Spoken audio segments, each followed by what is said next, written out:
Praja Shanti party Telangana రాష్ట్ర అధ్యక్షుడిగా బాబు మోహన్ నియమిస్తున్నట్లు ఆ పార్టీ అధినేత కేఏపాల్ ప్రకటించారు. అమీర్పేటలోని ప్రజాశాంతి పార్టీ కార్యాలయంలో ఏర్పాటు చేసిన మీడియా సమావేశంలో ఆయన మాట్లాడారు. తెలంగాణలోని అన్ని పార్లమెంటు నియోజకవర్గాల్లో తమ పార్టీ అభ్యర్థులు పోటీలో ఉంటారని వెల్లడించారు.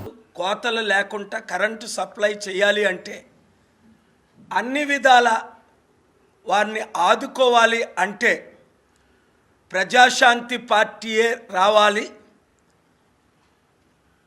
పాలన రావాలి, పాలన మారాలి అనే నినాదంతో ప్రజలందరూ మార్పు కోరుకుంటున్నారు. ఆ మార్పు మనమే తేవాలి అని తెలంగాణ 17 పార్లమెంటు నియోజకవర్గాల్లో పోటీ చేయమని, ముఖ్యంగా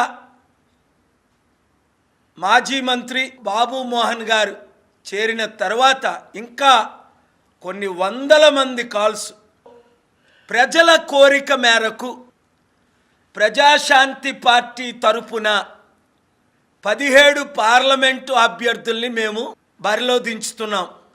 ప్రప్రథమంగా బాబు మోహన్ గారిని వరంగల్ అభ్యర్థిగా ప్రకటించాం. ఈరోజు ప్రజాశాంతి పార్టీ తెలంగాణ ప్రెసిడెంట్గా బాబు మోహన్ గారిని ప్రకటిస్తున్నాం. బీజేపీకి ఓట్ బ్యాంక్ లేదని మనకు తెలుసు తెలంగాణలో. అందుకనే కాంగ్రెస్లో 4 ఏక్నాథ్ సిండేల్ని రెడీ చేశారు. అందులో పొంగులేటి శ్రీనివాసరెడ్డి ఒకరు, రేవంత్ రెడ్డి ఒకరు, కోమటిరెడ్డి వెంకటరెడ్డి గారు ఒకరు, ఇంకొక ఆయన పేరు చెప్పను ఎందుకంటే ఆయన అంటే నాకు ప్రేమ అభిమానం.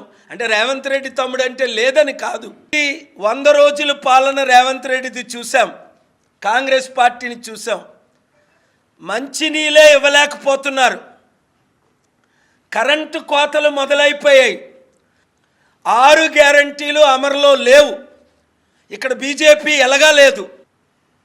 7 లక్షల కోట్లు అప్పు అయిపోయింది. ఇప్పుడు రేవంత్ రెడ్డి చేతిలో ఇంకొక 3 లక్షల కోట్లు అప్పు అయిపోతుంది.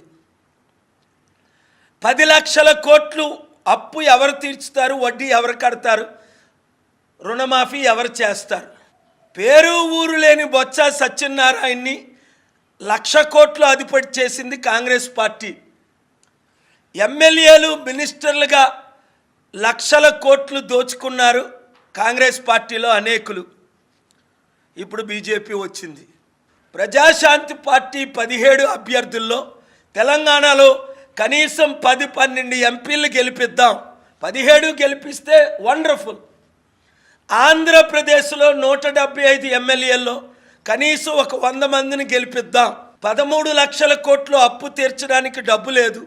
సెక్రటరేట్ని జగన్మోహన్ రెడ్డి గారు 360 కోట్లకి బ్యాంకుకి అమ్మేశారు. రేపు బాబు మోహన్ గారు విశాఖపట్నంలో ఉంటున్నారు. అనేక వందల మంది జాయిన్ అవుతున్నారు పార్టీలో. అభివృద్ధి చేద్దామన్న వారందరూ జాయిన్ అయిపోండి.